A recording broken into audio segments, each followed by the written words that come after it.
Hari Om and welcome to all the divine Atmajyotis to today's satsang. So let us continue our contemplation based on the 5th chapter questions. As of now, we've completed the question B in the questions that we have framed for 5.11 and 5.12. That is nothing but what is impurity, what is entanglement, are they same or different, and how did the self ever become impure? What are the signs of impurity? So these were the questions that we contemplated in our last session. And before we focus on the questions, let's once again recollect the shloka 5.11 and 5.12. So 5.11 essentially says that the yogis, while giving up attachment, perform action with their body, sense, mind, and intellect only for the purpose of self-purification. And in such a way of performing actions, they offer all the results and the activities to God, and they attain everlasting peace. Whereas those who do not, those who act out of their selfish desire, they become entangled because they're attached to the fruits of their action. This is essentially the message of 1.1 and 1.2. So now we have the rest of the questions to contemplate on. What is really this self-purification? And what signs indicate that, the self, who is this self who is looking for purification, and what are the signs that indicate that the self is purified? What are the obstacles that you may have or one may have in recognizing the impurity? Where is impurity in the first place? Because, if you're thinking of purifying, we have to know what is the impurity and where is that impurity, and what is the process that we are seeing here that Krishna is recommending for the ultimate peace. And we had this notion, as a common man, I'm impure. Whereas Ramana Maharshi, Prabhuji, Mata Amritanandamayi, Sadguru, they're all realized. I'm a common man. So there is a notion like that. Who is a common man? And can common man ever achieve or ever get that everlasting peace? So these are the 4 questions that are still remaining. Each one of you, when you're contemplating, you can either go question by question, or you can connect them together and share your viewpoint. Shall we begin from you, Padma Amma? You matartira madlu? Yes, sir. See in the what is self-purification? What signs indicate self is purified? Self-purification ಅಂದರೆ ಆತ್ಮ ಯಾವಾಗಲೂ pure, ಅದೇನು impure ಅನ್ನೋದು ಏನಿಲ್ಲ.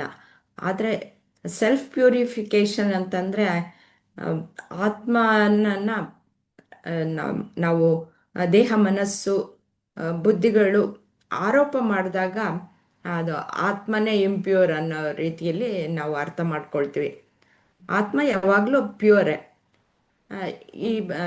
ಇವುಗಳು ಆರೋಪವಾಗಿರುತ್ತೆ, ಅದಕ್ಕೋಸ್ಕರ impurity ಇದೆ ಅಂತಂದ್ಬಿಟ್ಟು ಅಂದ್ಕೊಳ್ತೀವಿ.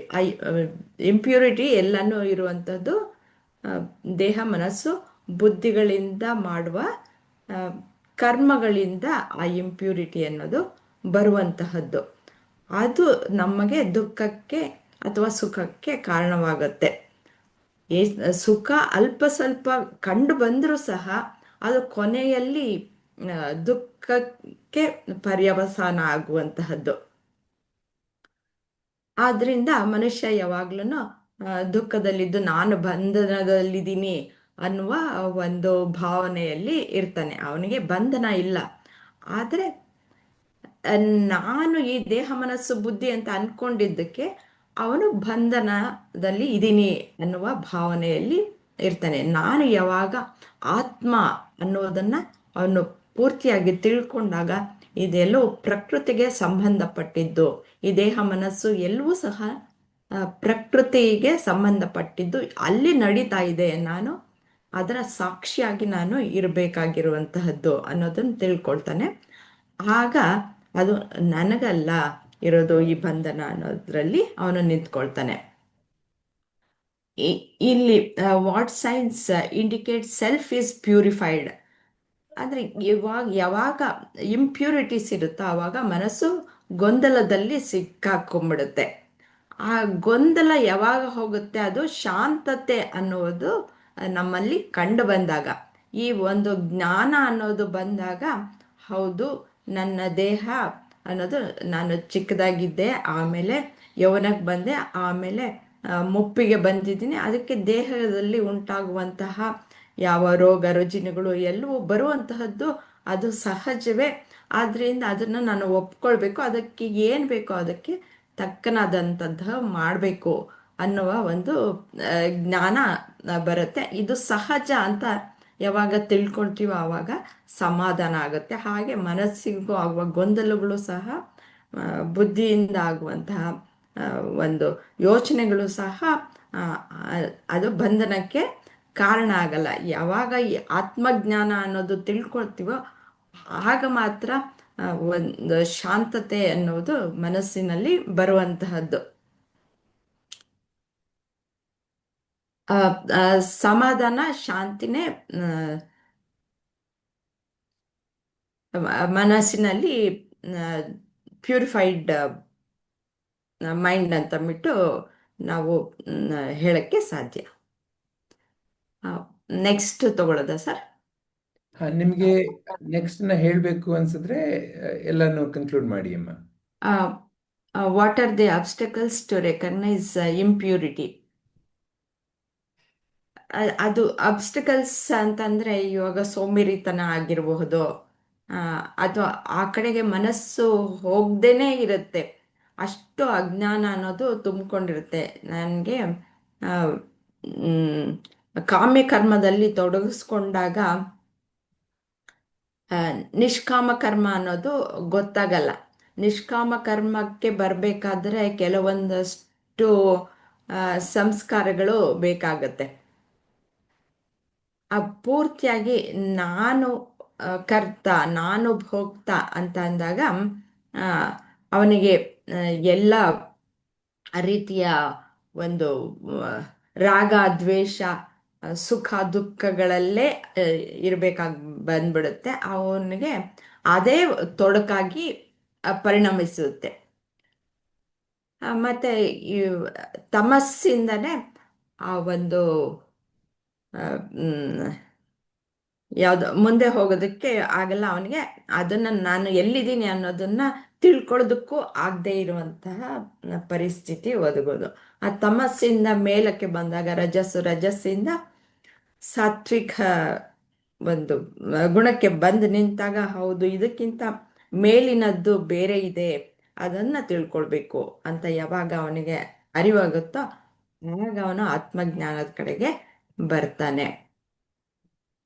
ಈ ತಮಸ್ಸು ಮತ್ತೆ ರಜಸ್ಸನ್ನ ಗೆಲ್ಲಬೇಕು.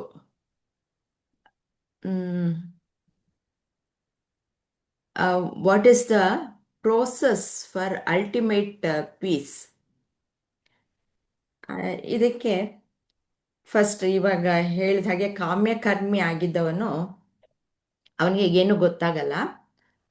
ಅದೇ ಜೀವನ, ನಾನು ಇದರಲ್ಲಿ ಬಂದಿಯಾಗಿದ್ದೀನಿ ಅಂತಾನೆ.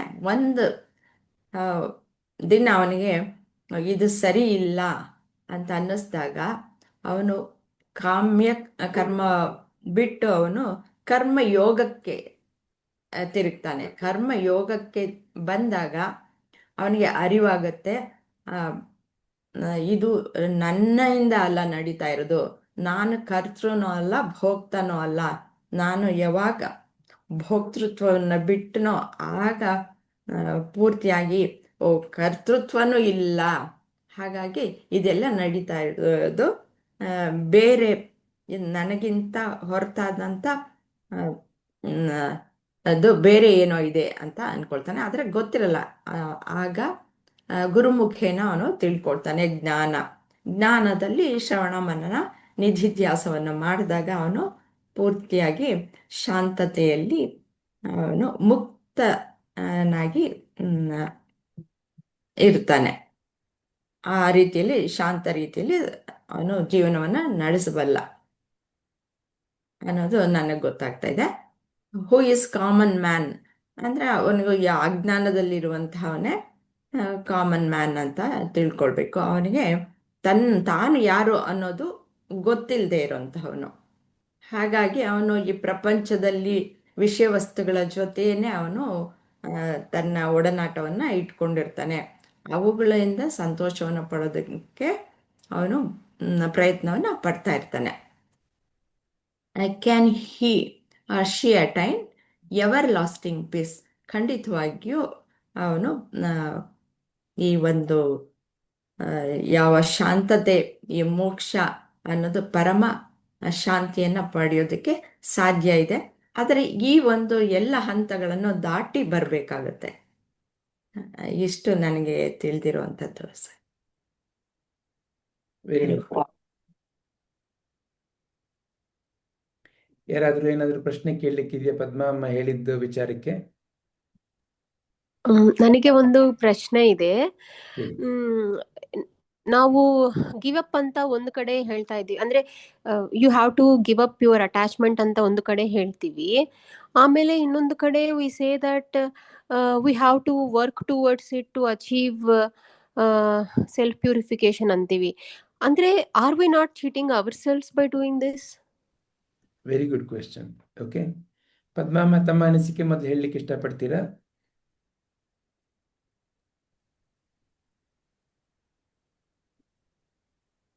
ಯಾವುದನ್ನ ಬಿಡಬೇಕು ಅಂತಂದ್ರೆ, ನಾನು ಕಾಮ್ಯ ಕರ್ಮವನ್ನ ಬಿಡಬೇಕು ಅಂತ ಹೇಳಿದ್ದು. ಕಾಮ್ಯ ಕರ್ಮವನ್ನ ಬಿಡೋದು ಅಂತಂದ್ರೆ, ನಾನು ಇದರಿಂದ ಈ ಕೆಲಸ ಮಾಡೋದ್ರಿಂದ ನನಗೆ ಏನೋ ಒಂದು ಸಿಗುತ್ತೆ, ಅದರಿಂದ ನನಗೆ ಸುಖ ಸಿಗುತ್ತೆ ಅನ್ನುವ ಒಂದು ಆಸೆಯಿಂದ ಒಂದು ಕೆಲಸವನ್ನ ಮಾಡ್ತೀನಿ. ಆದರೆ ನಿಜವಾಗ್ಲೂ ಅದು ಸಿಗುತ್ತಾ? ಅದು ನನ್ನ ಕೈಯಲ್ಲಿರಲ್ಲ. ಯಾವ ಪ್ರಮಾಣದಲ್ಲಿ ನನಗೆ ಆ ಒಂದು ಫಲ ಅನ್ನೋದು ಸಿಗುತ್ತೆ ಅನ್ನೋದು ಗೊತ್ತಿರಲ್ಲ. ಆ ಫಲ ನಾನು ನಿರೀಕ್ಷೆ ಮಾಡಿದಷ್ಟು ಅಥವಾ ಅದಕ್ಕಿಂತ ಹೆಚ್ಚಾಗಿ ಸಿಕ್ಕಿದಾಗ ನನಗೆ ಸಂತೋಷ ಆಗುತ್ತೆ. ಇಲ್ಲ, ಅದು ಸಿಕ್ಕಲಿಲ್ಲ ಅಂತಂದಾಗ ನನಗೆ ದುಃಖ ಆಗುತ್ತೆ. ಹಾಗೆ ಆದಾಗ ನಾನು ಅದಕ್ಕೆ ಹೆಚ್ಚಾಗಿ ಫಲ ಸಿಕ್ಕಿದಾಗ ಅದನ್ನು ಹಾಗೆ ಕಾಪಾಡಿಕೊಳ್ಳೋದಕ್ಕೋಸ್ಕರ ಮತ್ತೆ ಹೋರಾಡ್ತೀನಿ. ಇಲ್ಲ, ನನಗೆ ಅದರಿಂದ ದುಃಖ ಉಂಟಾದಾಗ ಅದರಿಂದ ದೂರ ಇರೋದಕ್ಕೋಸ್ಕರ ಏನೇನು ಮಾಡಬೇಕೋ ಅದನ್ನು ಮಾಡ್ತೀನಿ. ಹಾಗಾಗಿ ಮತ್ತೆ ಕರ್ಮಗಳನ್ನು ಮಾಡೋದಕ್ಕೆ ಪ್ರಾರಂಭ ಮಾಡ್ತೀನಿ. ಇದು ಬಂಧನಕ್ಕೆ ಕಾರಣವಾಗತ್ತೆ. ಅದಕ್ಕೋಸ್ಕರ ಆ ಫಲವನ್ನ ಬಿಡಿ ಅಂತ ಹೇಳೋದು. ಆ ಫಲ ಎಲ್ಲವೂ ಸಹ ಪರಮಾತ್ಮನಿಗೆ ಅರ್ಪಿಸ್ಬಿಡಿ ಅಂತಾಗ, ಅರ್ಪಣೆ ಮಾಡದಾಗ ಏನಾಗುತ್ತೆ, ಅಲ್ಲಿ ಏನು ಬರುತ್ತೋ ಅದನ್ನ ಪ್ರಸಾದ ಅಂತ ಸ್ವೀಕಾರ ಮಾಡ್ತೀವಿ. ಆವಾಗ ನನಗೆ ಸುಖನೂ ಇರಲ್ಲ, ದುಃಖನೂ ಇರಲ್ಲ. ಅದು ಬಂಧನಕ್ಕೆ ಸಹ ಕಾರಣವಾಗಲ್ಲ. ಆದರೆ ನಾನು ಕರ್ಮವನ್ನೇ ಮಾಡೋದು ಬೇಡವಾ? ಯಾವ ಜೀವಿನೂ ಕರ್ಮ ಮಾಡದೇ ಇರೋದಕ್ಕೆ ಸಾಧ್ಯನೇ ಇಲ್ಲ. ಏನಾದರೂ ಒಂದು ಕರ್ಮವನ್ನ ಮಾಡಲೇಬೇಕು. ಅದು ಹೇಗೆ ಮಾಡೋದು ಅಂತಂದ್ರೆ, ನಾನು ಆತ್ಮ ಅನ್ನೋದು ಪರಿಪೂರ್ಣವಾಗಿ ನನಗೆ ಸ್ಪಷ್ಟತೆ ಯಾವಾಗ ಬರುತ್ತೋ ಅದೆಲ್ಲವೂ ಈ ಒಂದು ಪ್ರಕೃತಿಯಲ್ಲಿ ಈ ಕರ್ಮ ಅನ್ನೋದು ಎಲ್ಲ ನಡೀತಾ ಇರೋದು. ಈ ಕರ್ತೃತ್ವ ಆಗಲಿ ಭೋಕ್ತೃತ್ವ ಆಗಲಿ ಒಂದು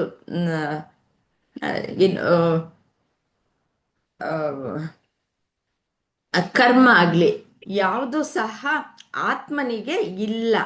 ಅದೆಲ್ಲವೂ ಪ್ರಕೃತಿಯಲ್ಲಿ ಆಗಿ ಹೋಗ್ತಾ ಇರುವಂತಹದ್ದು ಅಂತಂದ್ಬಿಟ್ಟು ಅವನು ಸಾಕ್ಷಿಭಾವವಾಗಿ ನೋಡ್ತಾನೆ. ಆದರೆ ಕರ್ಮ ಈ ಒಂದು ಉಪಾಧಿಗಳಲ್ಲಿ ನಡಿಬೇಕು. ಈ ಉಪಾಧಿಗಳೆಲ್ಲವೂ ಸಹ ಪ್ರಕೃತಿಗೆ ಸಂಬಂಧಪಟ್ಟಿದ್ದೇನೆ. ಹಾಗಾಗಿ ಅವನಿಗೆ ಯಾವುದು ಅದರ ಸಂಘ ಅನ್ನೋದು ಇರಲ್ಲ. ಹಾಗಾಗಿ ಅವನು ನೆಮ್ಮದಿಯ ಜೀವನವನ್ನ ಮಾಡ್ತಾನೆ. ಮತ್ತೆ ಆ ಎಲ್ಲರಲ್ಲೂ ಸಹ ಭಗವಂತನೇ ಇರೋದು. ಎಲ್ಲ ಸಕಲವೂ ಸಹ ಈ ಆತ್ಮನಿಂದಲೇ ವ್ಯಾಪಿಸಲ್ಪಟ್ಟಿರೋದು ಅನ್ನೋದಕ್ಕೋಸ್ಕರ ಅವನು ತಾನು ಜೀವಿ, ಇನ್ನೊಂದು ಜೀವಿಯಲ್ಲೂ ಸಹ ಆತ್ಮನೇ ಇರೋದ್ರಿಂದ ಅದಕ್ಕೇನು ಸಹಾಯ ಮಾಡಬೇಕೋ ಆ ರೀತಿಯಲ್ಲಿ ಸಹಾಯಕವಾಗಿ ಮತ್ತೆ ಯಜ್ಞ ಭಾವದಿಂದ ಕೆಲಸವನ್ನು ಮಾಡ್ತಾನೆ. ಅದಕ್ಕೆ ಯಾವುದಕ್ಕೂ ಅಂಟ್ಕೊಂಡಿರಲ್ಲ ಅನ್ನೋದು ನನ್ನ ಭಾವನೆ.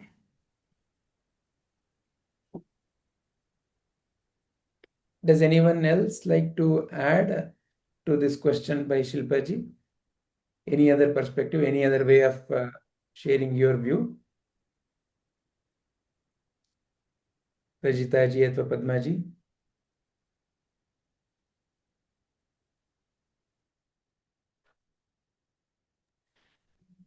No, Vijay.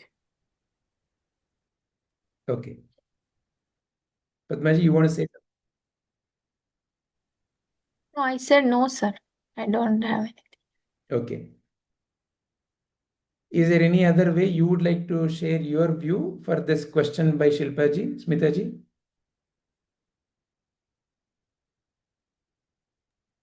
No, sir. Nothing at this point. Okay. So Shilpaji, I would just like to add one example to what Padma Amma has been saying so far. You may have heard about this example. Apparently, somebody asked Sadhguru, how do we win a cricket match? Our opponent team has made, in 20 overs, 250 runs, and we have to win.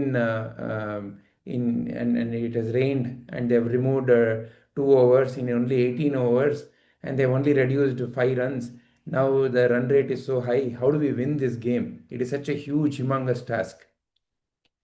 So when you are playing to win, where is your focus? When you're playing to win, what comes to your mind when you're playing to win?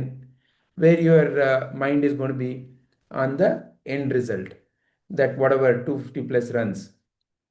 Now, when the end result seems like such an impossible task, your mind is going to be completely disturbed, because 250, is it possible? 18 overs, my God. All these things or thinking will come in the mind. So therefore, the simplest answer he gave is, what is that you can do right now? Because ultimately, 18 overs is not a 18 over game.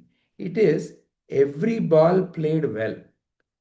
Right now, what is your opportunity? Right now, you can play the current ball to the best possible extent. Either hit for 6 or 4, or make sure your wicket is defended, get some runs. See what is the best you can do. You definitely need to have a strategy for the overall game. But when you're playing the game, right now what you do is the only thing that you can do in life ever, isn't it? So when you focus your attention on doing what needs to be done right now, that is in a way giving up the attachment to the fruit of the action. Most often, when you're playing the game, what is the fruit of the action? I have to win the game. We have to complete that 250 plus runs. So if the mind is attached to the fruit of the game, fruit of the action, that is the end result, it is going to be disturbed. So give up the attachment doesn't mean you don't play. It only means learn how to play the game. By giving up the attachment to the fruit of the action, you can play the current ball to the best possible extent. And as you keep playing the 18 overs, you have a great chance of winning. But it may so also happen that you have a chance of losing. In the game called life, in the game called cricket, or in the game called life, or in any game, winning and failing are two only possible outcomes. Learn to accept. That's all Sri Krishna is saying. That is what he means by giving up the attachment.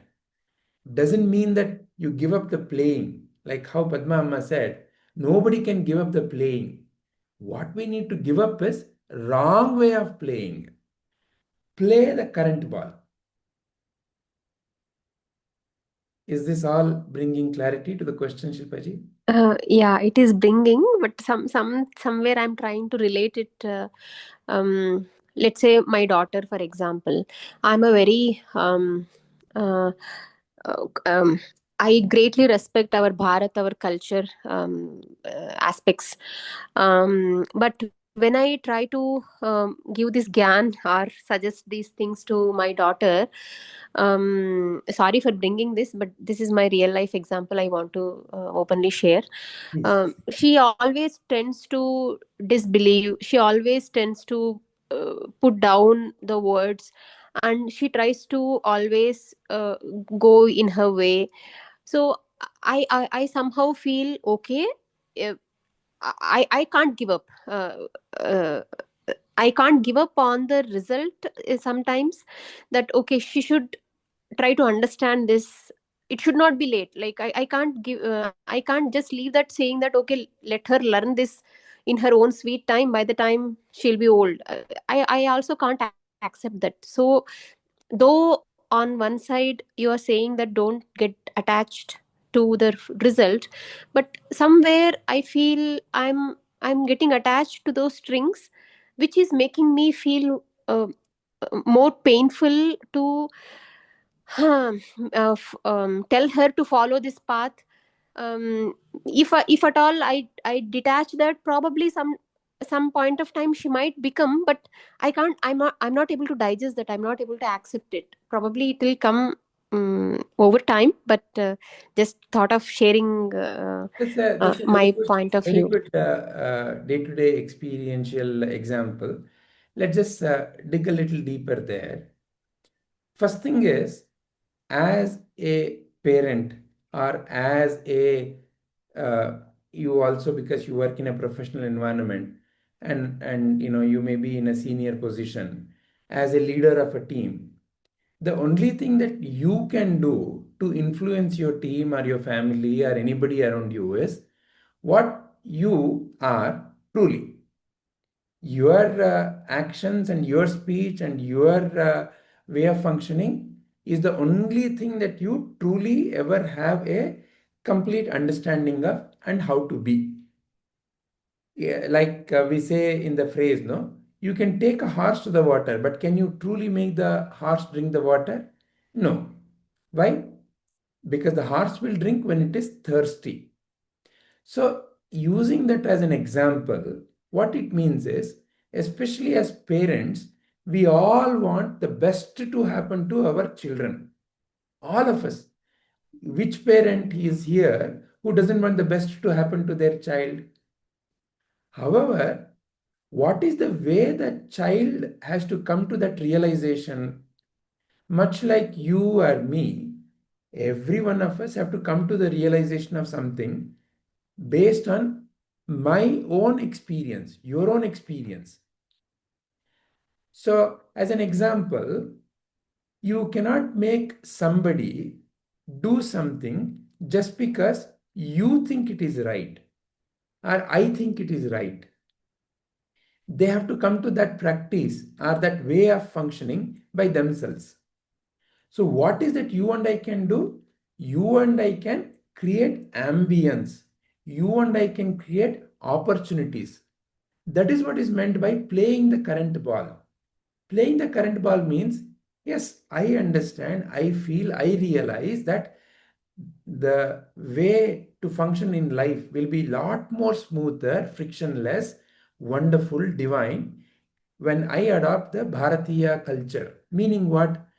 How I dress up, how I speak, how I uh, do various practices. So many aspects are in the Bharatiya culture.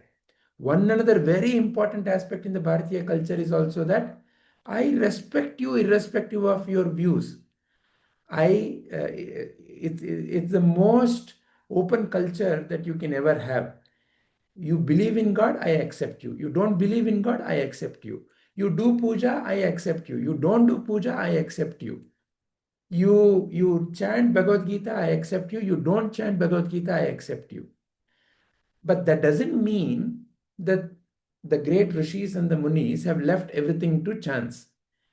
That is why, if you notice carefully the way the Indian life, the Bharatiya life has been constructed, in each and every aspect, spirituality has been interwoven. Maybe sometimes I may think, as an example, only those who study Bhagavad Gita are spiritual. Those who don't study Bhagavad Gita are not spiritual. Maybe not. Maybe my own realization through Bhagavad Gita is the same realization by not studying Bhagavad Gita also for someone else. So sometimes it may require me to open up my own ways of looking at it. That is also playing the current ball means. So as a parent, as a leader, or as any well-meaning fellow human being, all I can do is conduct myself in the way that I think is the best for everyone. However, I cannot ever enforce my views. So because I want it to happen that way only, it is bringing a lot of tension and grief within me. When I want it to be followed and it is not being followed. As an example, my first son and my second son, sometimes I would sit with them and chant Veda. My second son took to it very easily. My first son had a lot of resistance.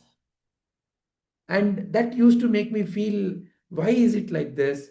Why is he not picking up? It is so easy.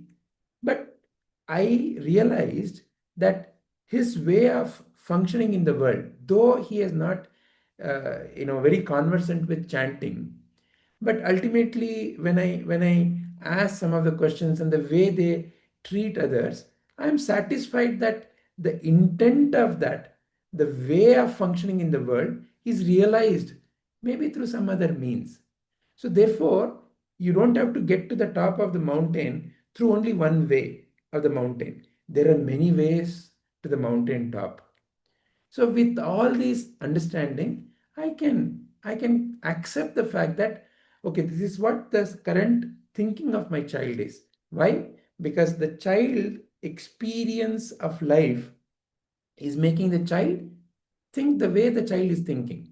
So how can I enrich that experience? How can I offer different experiences where the child is immersed and by itself comes to the realization is how I can play the game. Is that Yeah, I'm able to relate. Thank you so much. SG? SG.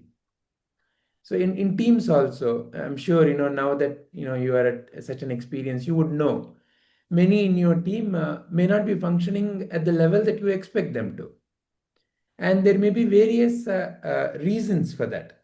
But the fundamental reason is somewhere it is not resonating within themselves. Somewhere within themselves, they do not have the life experience to feel that. A simple example could be, gee, only when you have felt the hunger, only when you truly have been hungry, can you feel the hunger of someone else.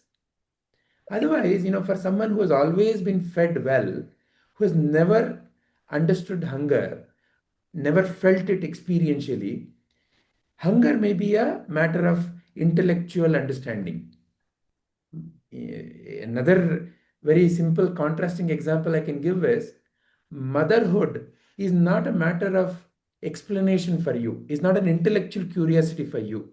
You know what is motherhood. For someone like me, a man, motherhood is a intellectual understanding. Oh, mother means aisa hota hai, aisa hota hai. To give birth means this. But there is no intrinsic understanding. Why? Because that experience is not there. Likewise, in life, about any practice, that inner resonance has to be created. Only then it becomes true, and without anybody's enforcement, it naturally flows. Otherwise, it becomes like, we keep talking, no? Especially the blunder of the religion is to convert someone by force. By sword, you can convert their external action out of fear, but have you truly converted them? So that is how many of the people who have converted others by force uh, still cannot accept their inside behavior. Why? Because deep within what you resonate with is how you turn out to be. So, therefore, our great masters have always focused on giving the opportunity, creating the ambience, but for that inner being to flower from within. Yeah, but in due course of time, there is also a possibility that many people uh, uh, will start getting up the heat, right? For example, in organizations, we have the talent discussions where we represent the people, where somebody needs to be given good performance ratings and stuff like that. I mean, I'm taking a simple example. Yeah. When we try to represent a person for a good performance, the person is performing good, but because 10 other people in the team, they want to put down this person because they want to pull up some other person from their teams. So because they are not giving the importance to the work they have done, rather they are giving importance uh, to the to team member, because of whatever means it is. So ultimately, because of that immaturity, or um, not looking at the things the way they are, there are many people go into suffering, right? So should we accept this and move on, saying that okay, let them get that enlightenment, and let these people suffer, that is also a learning for them to suffer? Should we leave that? Because fighting there, it is becoming there is no solution immediately. So should we wait for that until we get a proper solution for them, or should we just leave that, okay, let karma will decide, let their karma decide when they will get enlightened? I mean, many questions will be pondering in my mind, What but is it anyway. you can do? For example, let's say you have a pot in the house and you put a seed. What is it you can do to make sure that the flower comes out fast? I support with some nutrition, sunlight, water. That's all you can do, right? Yeah. But when does it flower? Only the time when it can flower. Only when it can flower. Depending upon the nature of the plant, depending upon the nature of the circumstances, every seed will flower. However, it has its own due course. Just because I want it to flower fast, I cannot push the flower. In that process, I will break the flower. I will spoil the flower. So, therefore, the only thing that I can do is I can create that ambience. I can nourish the soil, I can give the water, I can create an ambience, but the flowering has to happen from within. So, in that uh, understanding, success and failure both are parts of the life. So, I'm sure you have learned as much from success as from failure also. Whatever you are today, many failures have contributed when you notice your own life. So it is not that success alone has to be there. It is not that everybody has to come and praise me. When somebody insults me, initially it may cause turmoil if I do not listen completely. But when I see there is a trigger for that insult, and the trigger is because of something that I have done in some way or fashion that may not be appropriate in that given circumstance. So, like that, life teaches me through both praise and insult, through both success and failure. And that's the inner maturity that Sri Krishna is talking about. He's not saying that you are going to receive only success. No, that is not life's game. Life's game is both success and failure. So, therefore, I have to learn to accept both success and failure. So, in that sense, my own actions lead to certain circumstances in my own life. And through those circumstances, I have to evolve. So, for every one of us, whether it is your own child or somebody else's child, you or your own employees in your organization, whoever it may be, each one of us is in the path of this flowering. And that flowering cannot be hurried up. It cannot be accelerated artificially. It has to happen genuinely. And all that you and I, as very caring and loving parents, because what is making you ask all these questions and making you feel all this is your care for your children, your love for your child, your kindness for that fellow child, uh, and you see the greatness of all these things, and you just want them to also appreciate all this. But everything has its own due time and course. Got it. Thank you. Yeah. All right. Smitaji, would you like to take up these questions? Or is there anything that you would like to add based on the discussion? Anything else? For just one thought that came to my mind when Shilpaji was asking, it is like a key which key bunch. All you have, you will keep searching which key will open the door. Usually it is the last key always. Because you know why, Smitaji? Once when it opens, you will stop searching. So that's why you call it always a last key. Correct. I was about to say that. Yeah. So we always think, I mean, last few days, very similar situation, exams are going on for the children, and I am like breaking my head why they are not studying and what.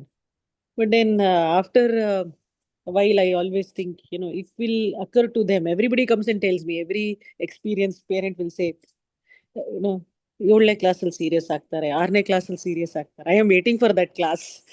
Okay, somebody said 6ನೇ class ಬಂದಾಗ serious ಆಗ್ಬಿಡ್ತಾರೆ, ಅವರಾಗೆ ಓದ್ಕೋತಾರೆ. 7ನೇ class ಬಂದಾಗ ಅವರಾಗೆ ಓದ್ಕೋತಾರೆ. So I am waiting for that day. So, and even one more example is like chanting. My mother does Bhagavadgita chanting and writing, but it somehow never I will not. I have seen her every day, but when now after joining class, so some other key opened it. It is not. So we feel that ನಾವ್ ಹೇಳ್ಕೊಟ್ಟಿದ್ದೆ ಅವ್ರಿಗೆ ಕಲಿಬೇಕು, ಅಥವಾ ನಮ್ ಬಾಯಿಂದ ಬಂದಾಗ experience ನಮ್ಮಿಂದಾನೇ ಕಲಿಬೇಕು ಅಂತ. That will not always happen. they will wander, see all the world, and then come back and realize. We were also in our age, we were in awe of the Western culture. We were also uh, influenced by other friends, and so it is you will come back to or rather come home after everything. So it is always like that.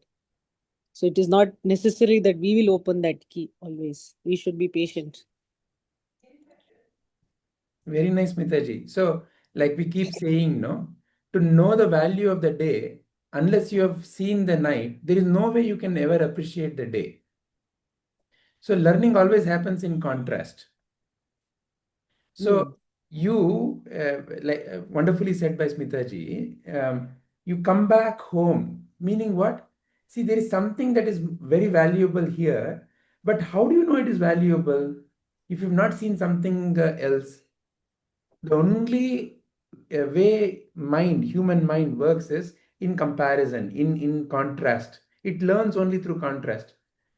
Only when you've fallen and taken a little bit of a beating and a little pain, you know, oh, what is pain and what is absence of the pain. Both are important in life to mature. My husband travels a lot, so he'll be in all of these good hotels. ಮನೆಗೆ ಬಂದ್ಬಿಟ್ಟು ಒಂದು ಅನ್ನ ಸಾರು ಕೊಟ್ಬಿಡು, that ಅಪ್ಪ ನಂಗೆ ಅದೆಲ್ಲ ತಿಂದು ಸಾಕಾಯ್ತು, ಒಂದು ಅನ್ನ ಸಾರು. But my children, ayyo, we eat anna sar every day. One day appa can take us out. So that contrast will always be there. Correct. Very nice. Yeah.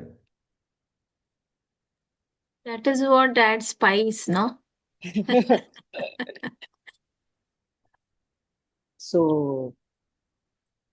yeah. So I hope that just those thoughts came in my mind when Shilpaji was asking this.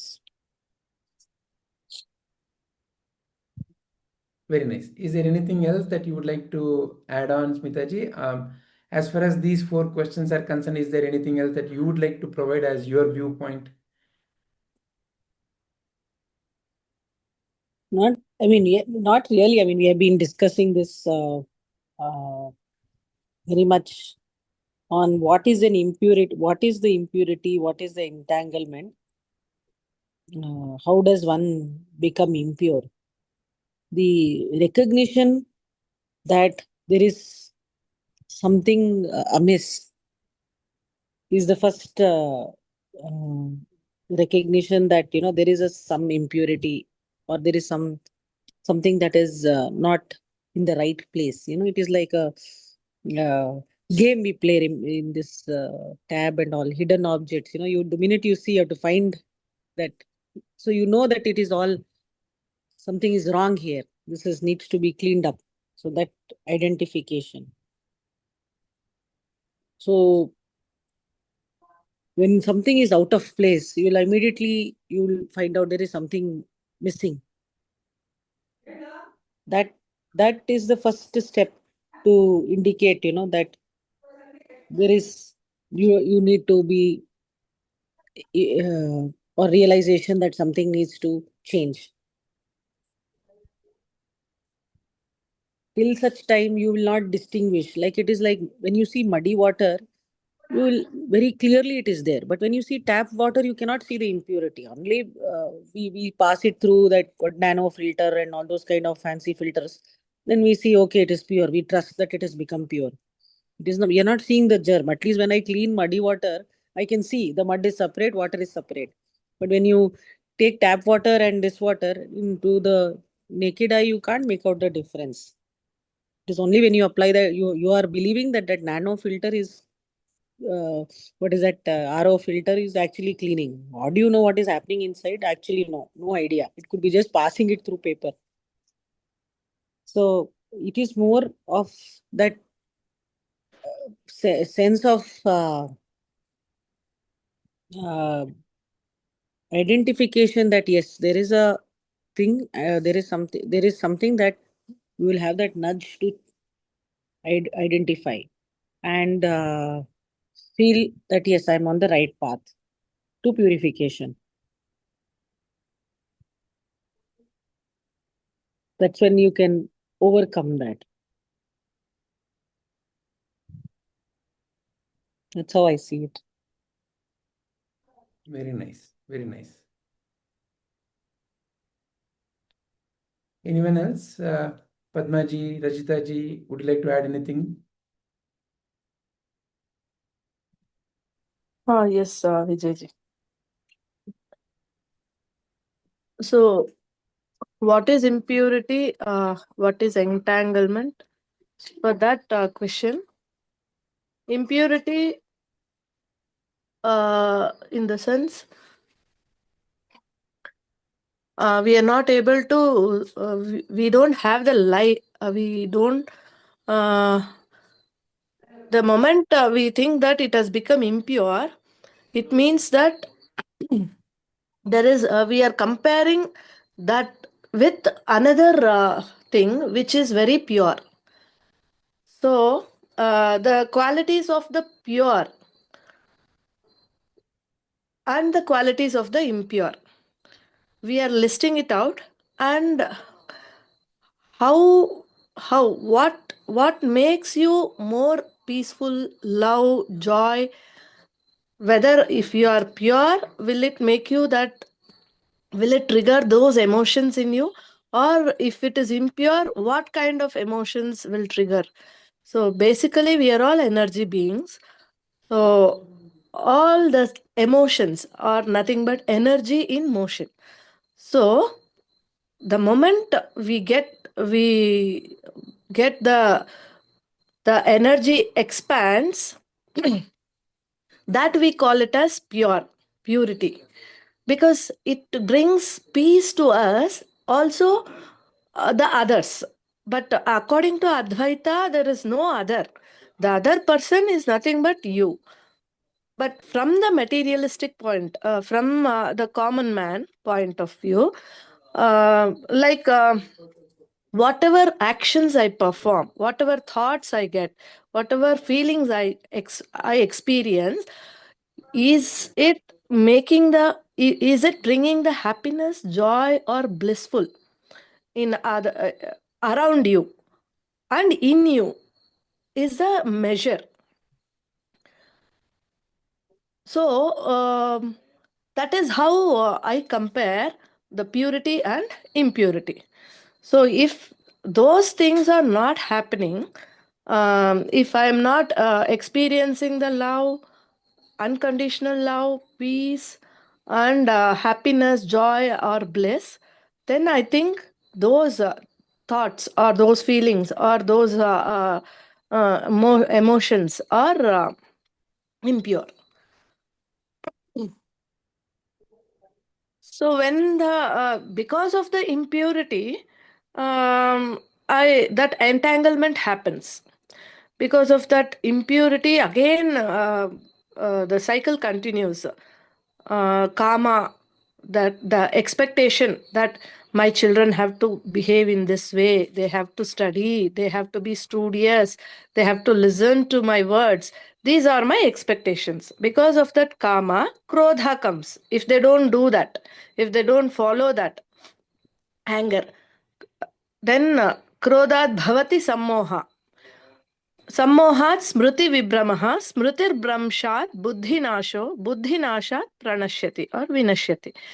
So, because of that expectation, if the surrounding, if the outer,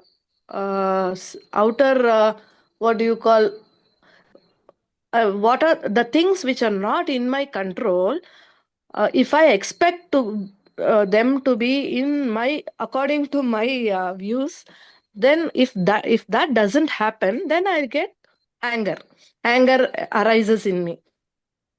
That is an emotion, energy in motion. That anger, if it is not causing the positive emotions like bliss, happiness, or peace of mind, such things, then it leads to if that anger leads to destruction and the negative emotions, then I become impure. For that reaction, I will take one more reaction.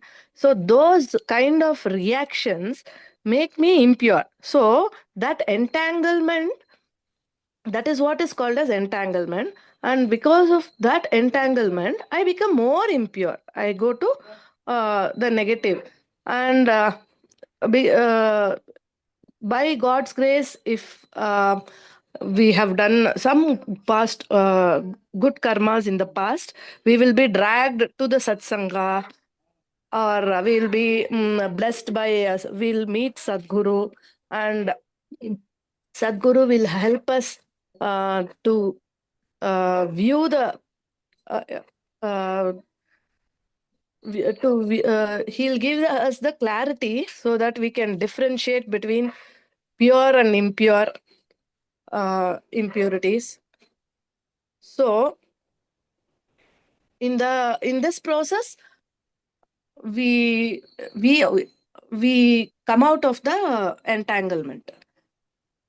And how for this? So that is about the first question. So how did self become impure? Self is always pure. So signs of impurity, I think I have answered in the first question. So the moment I get I get the thoughts which contract my consciousness, that is impurity, sign of impurity.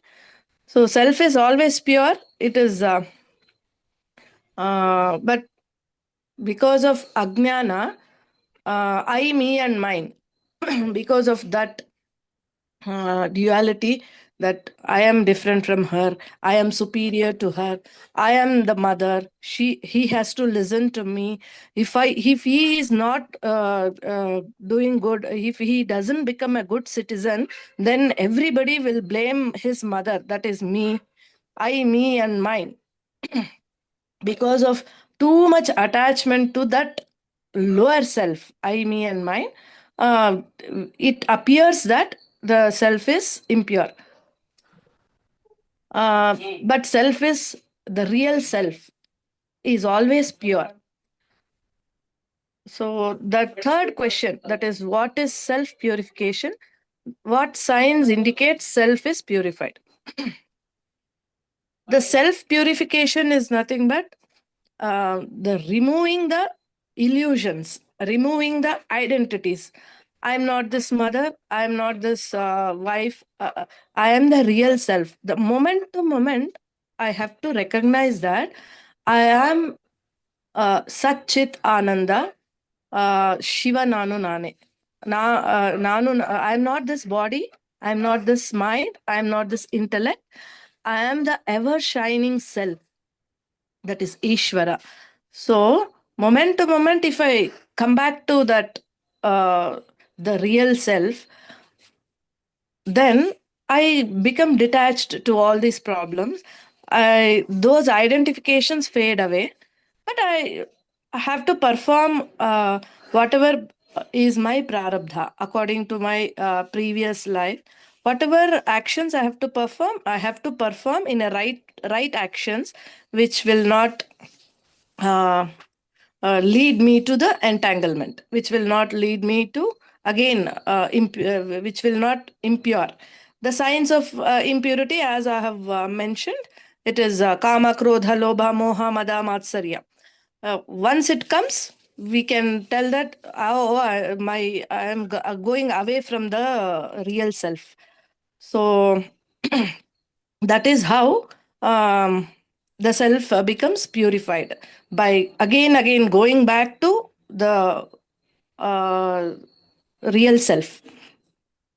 So the fourth question. So can I stop, pause, so that other No, you please complete, because today is where we are completing all these questions. Okay. So fourth question is, what are the obstacles to recognize impurity? Obstacles to recognize impurity is that I am deeply entangled, and ahankara. According to me, ego is one of the great obstacle, and ajnana. Ajnana. So, and chitta malina. Sorry, impure chitta. Impurities stored in chitta. So, and okay, and buddhi is not purified. So antakarana, which has manas, buddhi, ahankara, chitta. So manas, the function of the mind, as we all know, we have lower mind and higher mind. Higher mind, we can equate it to buddhi. Our lower mind is influenced by is in control of these senses. So because we don't have that control of our lower mind, and our buddhi, our intellect is not sharp, and we have all the impurities stored in the chitta, and that ahankara, ನಾನು ನನಗೆ ಹೇಳ್ತೀಯ ನೀನು, if my son or daughter argues with me, then we'll tell, right, ನಾನು ನಿನ್ನ ಅಮ್ಮ, ನನಗೆ ನೀನು ಹೇಳ್ತೀಯಾ, ಹೌ ಡೇರ್ ಯು ಆರ್ ಅಂತ.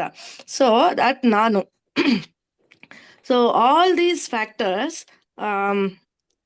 are obstacles to recognize the impurity. And so what is the process for ultimate peace? So we need to overcome. I need to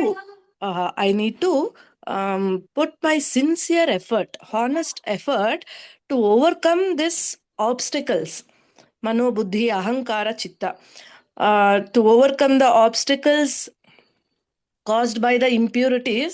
Chitta shuddhi, I need to do some yoga practices, and I need to perform some service activities so that my ahankara is reduced.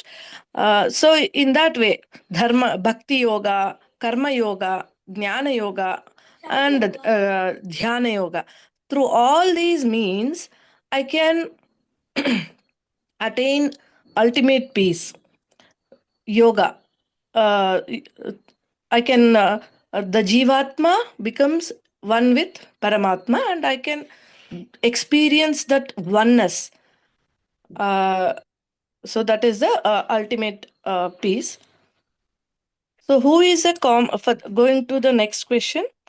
Who is common man? Can he or she attain everlasting peace?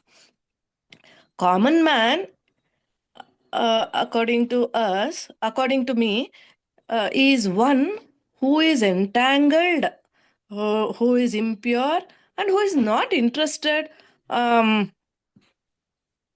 attain the ultimate peace.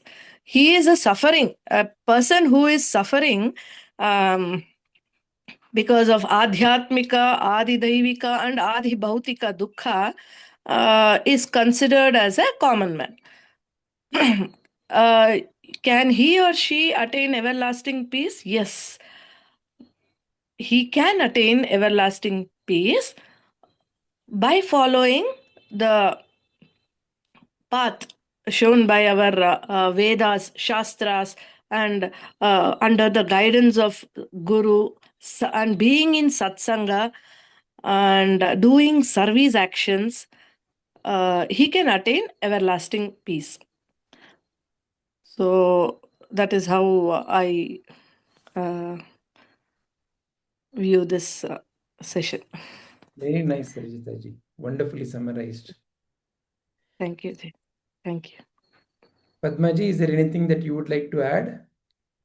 Sir, I think everybody has beautifully put it, especially Rajita ji, the way you summarized was excellent, I feel.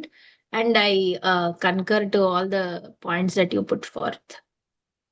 Yeah, but one thing that we were touching upon the kids, so there I would like to add that since I have been teaching this Bhagavad Gita to kids of different age, the same thing I have seen there.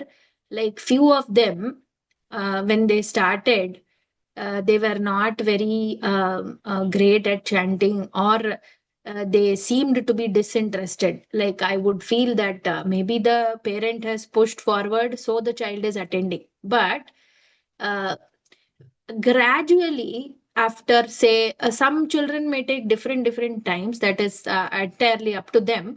But I have noticed that somehow they all have changed, whether it is their the way they chant, the quality of how they pronounce, the way they sit and are attentive now. It is, there is one inner transformation that is happening without even them being aware of it.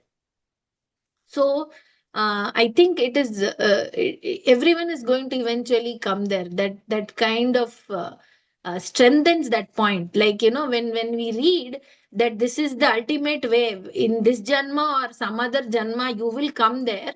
I find that was hard to believe for me, say 5 years before, because like everyone else shared, even my mother used to do all these practices from very young, and in my family it used to be very prevalent. Like it is not hard to even observe. You cannot miss it. That was the kind of thing. But till I attained a certain age, I never chanted. However, subconsciously I was listening, and so when I started chanting, things flowed very naturally and easily. It came. But that's what, when you start doing it yourself, is when you really experience the benefit, you will want to continue to do it. And so when I see even in my kids now, if one day I say that they know internally they are struggling to chant, or they are not able to say the words as well as the others in the group. However, when one day if I point out, right, oh, see, after so many months your chanting has improved so much, the smile that you see on that face, it speaks volumes. They don't have to say it in words. But then the next class, they are the first one even before you to join the class. That is what this thing does to you, I feel. So that motivation needs to be there to continue. Even for us, although we are satsangis, many people come in, they drop out after say a few months. or maybe a few years. There are few who persevere and continue, and when they are consistent is when that inner transformation is visible in your external interactions. That is what I feel, sir. So yeah, thank you. Very nice, Padmaji. Thank you very much. So, Shilpaji, is there anything more that you would like to bring up or add to what you've heard so far? No, sir. I mean, I'm trying to digest the things. I have to put it in practice, and I have to see. And I'm yet to learn. So definitely, I will try to put these things in my life and see how it helps everybody. Certainly, Ji. Certainly. That is the whole intent. Truth, realize, and act, use. So, through these sessions, there is a certain realization that can come, but only when I use, it becomes my own experience. Yeah. Wonderful. So, with that, let us end our today's session. Shri Gurubhyo Namaha. Sarvam Shri Krishnarpanamastu.